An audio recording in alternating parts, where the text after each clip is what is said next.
अस्सलाम वालेकुम। मैं हूं आपका होस्ट सईद खान प्रोग्राम आखिर तक में हाजिर खिदमत हूं। हमेशा की तरह मेरे साथ मियां 2012 सीनियर तज्जियात मौजूद हैं। आज का हमारा टॉपिक है मजबूरी सियासत हाल में जो हंगामी चल पड़ी है और बिलावल का लॉन्ग मार्च खत्म हो चुका है। इस बार में मियां मानी से तज्जिया लेते हैं, इनसे जानते हैं, इस तरह देखते हैं और हमारी सियासत को। जी मियां साहब क्या कहेंगे इस बारे में? बिस्मिल्लाहिर्रहमानिर्रहीम। भाई मशकूर सईद खान साहब का मुझे शेख का मौका फराहम किया। जिस तरह आपने कहा कि मुल्क की मजमूई सियासी सूरत हाल, तो मेरी सबसे पहले दुआ है कि अल्लाह पाक जो भी करता है बेहतर करता है। हमारी दुआ है कि सियासी सूरत हाल जो भी हो हमारे मुल्क के लिए बेहतरी हो। आपने सवाल किया बिलावल भुट्टो के लॉन्ग मार्च का, तो अल्हम्दुलिल्लाह नाखुशगवार वाक़या नहीं हुआ और हमारी तरीके से वो अपने गुजरता हुआ जिन शहरों से गुजरना था इख्तिताम हुआ इस्लामाबाद में, जहाँ तक उसके असरात या समरात का ताल्लुक है, तो ऐसे नहीं है कि हमें पहले दिन ही कुछ नजर आना शुरू हो जाए। जहाँ तक पार्टी की बात है, उन्हें इस्लामाबाद का बहुत ज्यादा फायदा हुआ है, क्योंकि पिछले 8-10 साल से पीपल्स पार्टी का क़यादत की उसने पंजाब में इस तरह की एक्टिविटी नहीं की थी। जो मौलाना जलावर है, जो मायूस था या इनकी अदम तवज्जो से वो बाहर के नहीं आ रहा था, तो कम से कम इससे पीपल्स पार्टी को पंजाब में रिवाइवल शुरू होगा, इसमें बहुत ज्यादा सपोर्ट होगी। और मुझे लग रहा है कि पीपल्स पार्टी जो चीजें हासिल करना चाह रही थी से उसने हासिल की हैं। और मैं आप ये भी जानना चाहूँगा, तारीख दमाद भी खत दी गई है वज़ीर आज़म के खिलाफ, तो इस बारे में आप क्या कह रहे हैं? इस बारे में आप क्या कहना चाहिए? जी बिल्कुल सियासी गहमा-गहमी है। मुल्क किसी भी चैनल को, किसी भी अखबार को या सोशल मीडिया पे देख ले, बड़े एंकर रहते हैं जो बड़े मीडिया हाउसेस में एक ही गर्दन लगी हुई है, मुल्क अदम एतमाद तरीके हैं, क्योंकि अपोजिशन मुतहद हो गए। उन्होंने एक जो पहले आई थी स्पीकर के खिलाफ अदम एतमाद लेके आ रहे हैं, उन्होंने कहा वज़ीर आज़म के खिलाफ ले आएंगे, एक पंजाब के वज़ीर आला उस्मान गुलजार साहब के खिलाफ ले आएंगे, लेकिन उन्होंने 48 घंटे की डेडलाइन दे रखा है कि मतलब उन्होंने इसको आगे बढ़ाया। तो ये क्या सारा ये मीडिया हो रही थी कि इनसे कोई जो है वो नंबर नहीं हुआ, नंबर हम पे डिस्कस किया है। देखिए मुल्क में गए जब कभी भी अदम एतमाद जाई जाती है, आम सी बात नहीं है। चले जी हम एक बात कर रहे हैं, अदम एतमाद हो गई। हुकूमत ऐसे नहीं बैठी हुई, कोई आया उन्होंने बाउंडर पकड़ा है, चाहे चले दिया वज़ीर आज़म चले जाएं। मुल्क का एक सिस्टम है, इसमें बहुत सारी कुव्वतें हैं। जो मुत्तहदा अपोजिशन है उन्होंने बड़ी कोशिश की है, चौधरी अब्दुल्ला साहब काफी से एमक्यूएम से हैं, शायद हुकूमत में नाराज नहीं है, उनसे मिले हैं, जहांगीर तरीन पे उनसे मिले हैं, अभी अलीम खान साहब भी उनके साथ आ गए हैं। उन्होंने सर जोड़ के बैठे रहे हैं, उन्होंने कोशिश की है। तो अभी कुछ ना कुछ हलचल बहुत ज्यादा हलचल हो गई है। अब हर यही बात ज़बान ज़बान में कि देखिए ना अदम एतमाद की तारीफ पेश हो गई है, क्या होता है। तो रिजल्ट ये ना समझे कि अपोजिशन इस वक्त अपोजिशन बहुत अपने आप को ताकतवर कर रही है और हुकूमत भी कह रही है कि जी ऐसे शोर होगा, कुछ नहीं। अल्लाह करे बेहूम मुल्क में। अच्छा मैं आपसे जानना चाहूँगा, मौलाना फजल रहमान साहब ने जो कि तारीख 23 मार्च का लॉन्ग मार्च का था वो हो गया, क्या देखते हैं होगा नहीं होगा, इस बारे में आप क्या रहे हैं? देखिए अभी मौलाना फजल रहमान साहब ने डेरे डाले इस्लामाबाद में, और वो ये भी देख रहा है कि 22 बिलावल भुट्टो ने लॉन्ग मार्च किया था, उसके असरात क्या हैं। अवाम निकलती है, अवाम में महंगाई, बेरोजगारी, या अवाम जो हुकूमत दिलबर नहीं कर सकी, अवाम इसको कैसे देखते हैं। उसके बाद में ये भी देख रहे हैं मौलाना साहब ने, उसके बाद उन्होंने बैठक लगाई शहबाज शरीफ के साथ, ये मरियम आबाद, आसिफ ज़रदारी या और भी मुतहदा अपोजिशन थी, फिर वो मुख्तलिफ सियासी कोर्ट में गए। वो देख रहे हैं कि अदम एतमाद की तहरीक ने वज़ीर आज़म के खिलाफ जमा करा दी है। अदम एतमाद कैसे है 14 दिन तक अभी उन्होंने ये स्पीकर का ऐसा कहा है 14 दिन में वो इसको एक्सेप्ट करके हुकूमत को कहता है कि ये नंबर शो करें तो 7 देने का और लेंगे। तो मौलाना साहब इस विषय में जब बुलाए गए हैं या फिर उन्होंने अभी पंजाब के बारे में कहा है कि जब पंजाब में लेंगे स्पीकर के खिलाफ लेंगे सेनेट लेंगे अगर इन मामलों से वो जल्दी अपना इन मामलों को निकाल लेते हैं तो शायद उसके बाद वो 23 मार्च का मार्च ये है कि हुकूमत में मजीद प्रेशर बढ़ाया जाए। लेकिन ये कि 23 मार्च है वो आपको पता है कि हमारी तारीख में एक अहम दिन है। उसमें बहुत सारी हमारी असली जो एक्टिविटीज होती हैं या मुल्क का सदर वज़ीर आज़म बहुत ही मसरूफ दिन होता है और वो ऐसा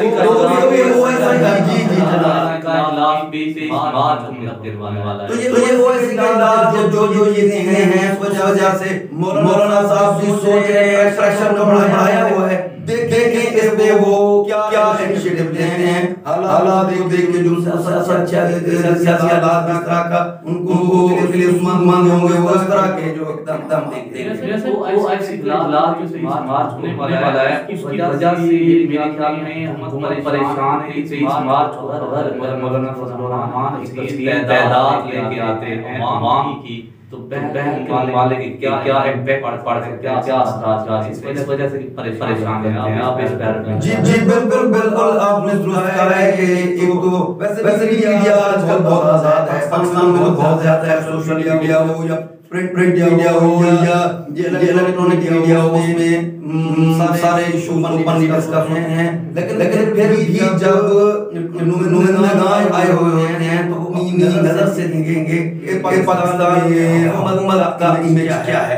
जब सियासी शो होगा उसमें ये मुआज़माना गुफ्तगू न तो इमरान साहब कहते हैं न दूसरी पार्टियां भी करती हैं। अदम बर्दाश्त कर रही है, लोग शिकार हैं, तनकीद बर्दाश्त नहीं कर सकते। तुमने आगे तनकीद ही करनी है कि हुकूमत इस मुल्क में हमारे मुल्क में नाकाम नजर आ रही है। सियासी जमात पीआईआई इमरान खान साहब जो उनके जो एजेंडा है वो अमल दरामद नहीं कर सके तो लाजमन ये जो होंगे असरात बड़े बुरे ही रहते हैं। लोग इसको देखेंगे इमेज तो खराब होगा। अभी आपने देखा है कि शहबाज शरीफ साहब ने भी डिस्कस किया है कि अमेरिका का नाराज दिया इमरान खान साहब कह रहे हैं कि जी मुझे फॉरेन प्रेशर रहता है ये बड़े मसले अपने करतूत अपने अज़ाइम अपनी कारकर्दगी कोई नहीं देखता। इल्जाम दूसरों पे लगाने सारे आपसे जानना चाहता हूं कि हमारे जो हुक्मरान हैं जो कि हमारे लीडर हैं जो हमारे अल्लाह ताला पर हमारे हुकूमत कर रहे हैं इनकी लैंग्वेज और अंदाज से गुफ्तगू के बारे में आप क्या कहना चाहेंगे। लेकिन हमने देखा है कि वज़ीर आज़म हमारे लहजा और उसके किताब बातें जो हुई है उस बारे में आप व्यू दे दें। देखिए किसी मुल्क का जो वज़ीर आज़म होता है ना वो पूरी कौम में नुमाइंदगी कर रहा होता है। पहली बात ये है कि अफसोस की बात ये है कि इमरान खान साहब अभी अपने आप को अपोजिशन में महसूस कर रहे हैं और कंटेनर से नहीं उतरे। जब आप इस वक्त आप क्या किसी का ताल्लुक अपनी पार्टी से नून से है जमीयत उलमा इस्लाम से है लेकिन इमरान खान इस वक्त पाकिस्तान का वज़ीर आज़म है। दो की बात है कि इमरान साहब को दिल बड़ा करना चाहिए। लोग तनकीद बर्दाश्त करनी चाहिए। टेम्परामेंट लूज तो खिलाड़ी है। जब आप टेम्परामेंट लूज कर जाएंगे आप कैसे एंड तक मैच जाएंगे और कैसे जीतेंगे। इमरान खान साहब ने जो लैंग्वेज इस्तेमाल किया है इंतहाई मेरे अंदाज में उसको मैं उसको मजम्मत करता हूं। किसी के बारे में जब आप ऐसे बोलेंगे तो वो भी ज़बान रखता है और आजाद है। जब आपको हर जब आपको तनकीद का निशाना बनाया जाएगा तो फिर आप मुल्क की वज़ीर आज़म है। पाकिस्तान के लिए वो चीज बेहतर नहीं है। एक बात मैं यहाँ पर छोटी बड़ी जमातें सियासी जमातें पीपल पार्टी में तनकीद बर्दाश्त करने का जो मादा है वो तमाम जमातों से ज्यादा है।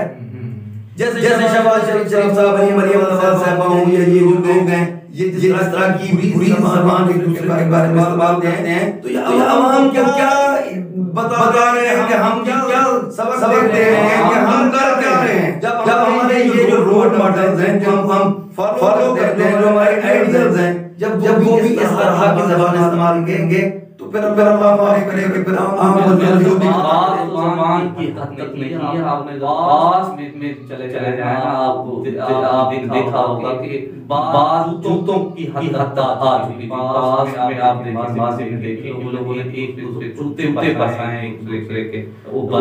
तो इस बारे में आप भी देना चाहें। यही बात है सर, अदम बर्दाश्त का शिकार है ये लोग। ये हमारे लिए कौन सी एग्जांपल सेट कर जा रहे हैं, जब नहीं बर्दाश्त नहीं है।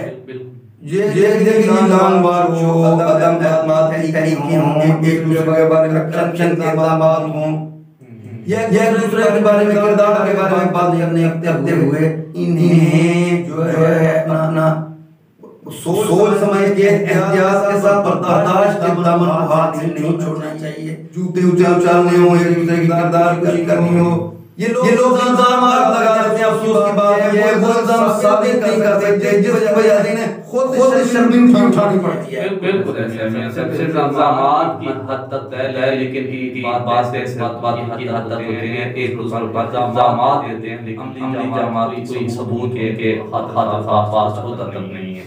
अच्छा मैं आपसे ये भी जानना चाहूँगा, इस सिचुएशन में, इस सूरत-ए-हाल में नून लीग क्यों खामोश है? नून लीग खामोशी इख्तियार तक में आप इस बारे में क्या व्यूइंग देंगे? क्योंकि बेवक्त खिलाफत साहब ने तो लॉन्ग मार्च कर लिया। अब देखें कि फजलुर रहमान ने भी कॉल दी, मौलाना साहब ने भी कि मैं भी लॉन्ग मार्च करूँगा। तो नून लीग की तरफ से खामोशी, इस बारे में भी आप अपना व्यू देना चाहिए। जी इस बारे में बहुत सारे तबसरे पहले भी हो रहे हैं और अभी हो भी रहे हैं। मैं आपको पहले भी एक प्रोग्राम कर चुका हूं कि नून लीग तकरीबन दो धड़ों में तकसीम हुई नजर आई है। मरियम नवाज साहब और नवाज शरीफ साहब ये चाहते हैं कि जो एक आम इस्तेमाल हो, तो हमारे लिए पहले जो किसी के एनआरओ मिल जाए, हमारी इस तरह हो जाए, केसेस खत्म हो जाए, हम सियासत में जब अमली तौर पर शामिल हूं तो कुछ करना चाहिए।